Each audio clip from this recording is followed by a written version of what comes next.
रागिनी और आदित्य की मुलाकात एक पारिवारिक शादी में हुई थी। पहली नजर में कुछ खास नहीं था, बस औपचारिक परिचय और दो मीठी मुस्कानें। मगर किस्मत चुपके से अपना काम कर रही थी। धीरे धीरे अनजानी सी डोर बंधने लगी थी।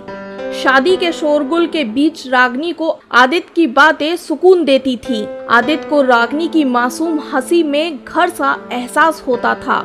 शादी खत्म होते होते दोनों का मन जैसे बंध चुका था। कई महीनों तक बातचीत चली, फोन पर देर रात तक बात करना, छोटे छोटे तोहफे भेजना, अचानक मिलने आ जाना, सब कुछ किसी मीठे सपने जैसा था। दोनों ही एक दूसरे के साथ अपना भविष्य देखने लगे थे। एक दिन रागिनी के घर में हलचल मच गई। उसकी शादी कहीं और तय कर दी गई। एक ऐसा रिश्ता जो परिवार के लिए परफेक्ट था, लेकिन उसके दिल के लिए नहीं। रागिनी ने रोते हुए आदित्य को बताया।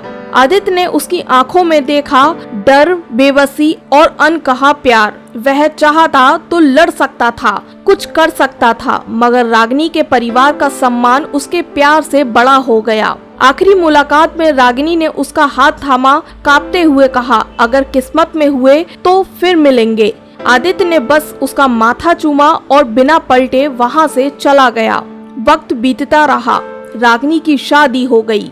आदित्य ने खुद को काम में डुबो लिया। दोनों ने एक दूसरे से कोई वादा नहीं किया था, फिर भी हर दुआ में एक दूसरे का नाम छुपा हुआ था।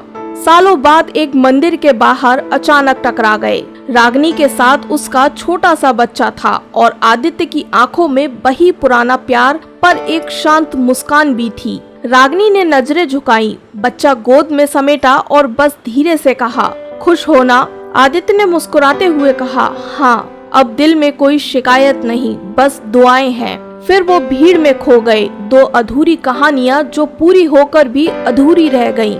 सालों की उस मुलाकात के बाद भी रागिनी और आदित्य ने फिर कभी एक दूसरे से बात नहीं की, कोई कोशिश नहीं की, कोई हालचाल नहीं लिया। रागिनी अपनी जिंदगी में एक पत्नी और माँ बन गई थी।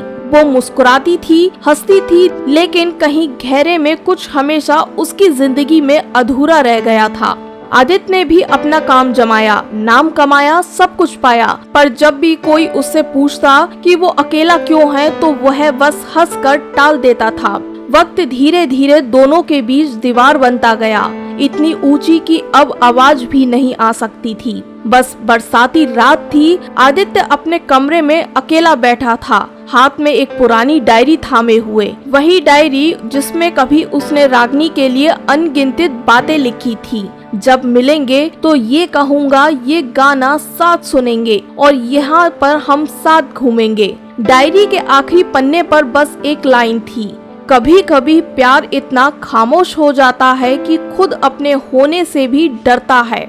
उस रात आदित्य ने वो डायरी जला दी। कोई आंसू नहीं, कोई चीख नहीं, बस एक ठंडी चुप्पी थी, जैसे किसी दिल के सारे तार काट दिए गए हों। रागिनी शायद कहीं दूर सो रही थी, अपनी दुनिया में व्यस्त। उसे पता भी नहीं चला कि उस रात कोई बिना शोर किए टूट गया था और फिर सुबह हुई, बिल्कुल वैसी ही जैसी हर रोज होती थी। कहानी वहीं खत्म हो गई। ना कोई मिलन, ना कोई अलविदा, बस एक अधूरी धड़कन जो अब किसी के लिए नहीं धड़कती थी। ऐसी ही दिलचस्प कहानियां सुनने के लिए हमारे चैनल को लाइक करें, सब्सक्राइब करें, कमेंट करें और शेयर करना ना भूलें।